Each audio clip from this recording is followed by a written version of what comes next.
വീണ്ടും വാർത്തകളിലേക്ക്. തിരുവനന്തപുരം കോർപ്പറേഷനിലേക്ക് തന്നെയാണ്. കാപ്പ കേസിൽ ജയിലിൽ കഴിയുന്ന സുഗതന് അവധി പരിഗണിച്ചിരിക്കുകയാണ് കോർപ്പറേഷൻ. ആ തീരുമാനത്തിൽ പ്രതിപക്ഷം വലിയ പ്രതിഷേധമാണ് കാഴ്ചവെക്കുന്നത്.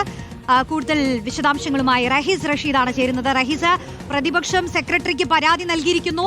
നിയമവശം പരിശോധിച്ച് തീരുമാനമെടുക്കുമെന്ന് സെക്രട്ടറി പറയുന്നു. വകുപ്പിനും തെരഞ്ഞെടുപ്പ് കമ്മീഷനും എല്ലാം പരാതി കൊടുക്കുമെന്ന് പ്രതിപക്ഷം പറയുന്നു.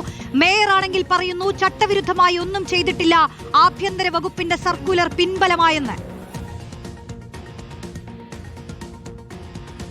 റോഷ്നി, സ്വാഭാവികമായും പ്രതിപക്ഷത്തിന്റെ ഭാഗത്ത് നിന്ന് നിയമപരമായ നീക്കങ്ങളിലേക്ക് കടക്കും എന്ന് ഉറപ്പായിരുന്നു. അതാണ് ഇപ്പോൾ സംഭവിച്ചുകൊണ്ടിരിക്കുന്നതും. പക്ഷേ BJPയെ സംബന്ധിച്ച് അവർ സേഫാണ്.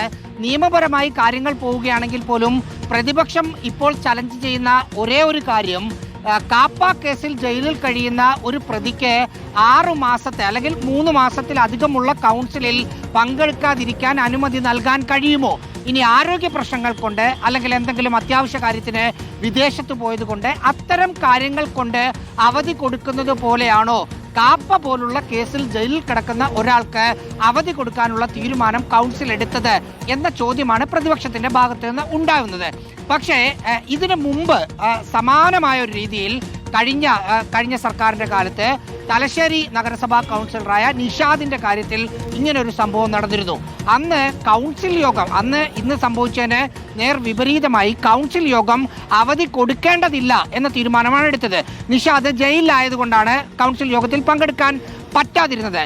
തെരഞ്ഞെടുപ്പ് കമ്മീഷന്റെ മുമ്പിൽ അവസാനം എത്തിയ സമയത്ത് തെരഞ്ഞെടുപ്പ് കമ്മീഷൻ നിഷാദിന് അനുകൂലമായി അംഗത്വം റദ്ദ് ചെയ്യാൻ താങ്കൾക്ക് കൗൺസിൽ നടപടിക്രമം പാലിക്കാൻ പോലുമുള്ള ബാധ്യതയിലാണ് ഇതെന്ന് മനസ്സിലാവും. മുനിസിപ്പൽ ആക്ട് പറയുന്നത് ആഡംബര കെട്ടിടമല്ല പറയുന്നത്. മുനിസിപ്പൽ ആക്ട് പറയുന്നത് പാവപ്പെട്ട ആളുകൾക്ക്, സാധാരണപ്പെടുന്ന ആളുകളുടെ ജീവിത പ്രശ്നങ്ങൾ പരിഹരിക്കാൻ വേണ്ടിയിട്ടാണ് കോർപ്പറേഷൻ.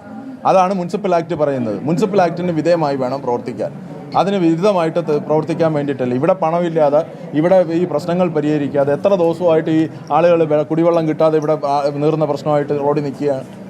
എത്ര ദിവസമായിട്ട് ഈ പറയുന്ന കണക്ക് മരാമത്ത് പണി, ഞങ്ങളുടെയൊക്കെ വാർഡിനകത്തുള്ള മരാമത്ത് പണി എന്ന് പറഞ്ഞാൽ അപകടങ്ങൾ ഉണ്ടാവുകയാണ്, റോഡ് അപകടങ്ങൾ ഉണ്ടാവുകയാണ്. സെക്രട്ടറി, പ്ലാൻ ഫണ്ട് വെട്ടിക്കുറച്ചത് നിങ്ങൾ മാത്രമല്ല, ഞങ്ങൾ ശ്രദ്ധ ഇന്നലെ പെടുത്തി, ഞങ്ങൾ ദിവസങ്ങളായി പെടുത്തിക്കൊണ്ട്. അത് വിഷയം അതല്ല.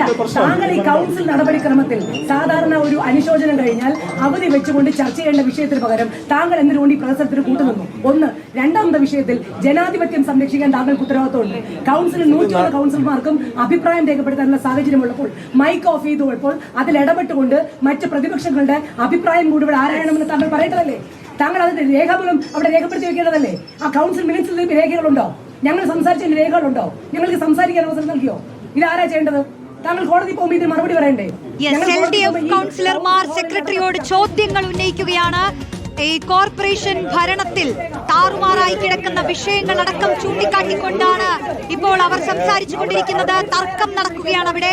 സെക്രട്ടറി സുഗതന് അവധി നൽകിയതുമായി ബന്ധപ്പെട്ടത് അംഗീകരിച്ച സാഹചര്യത്തിൽ ഇപ്പോൾ സെക്രട്ടറിയോട് ചോദ്യങ്ങൾ ഉന്നയിക്കുകയാണ് കൗൺസിലർമാർ.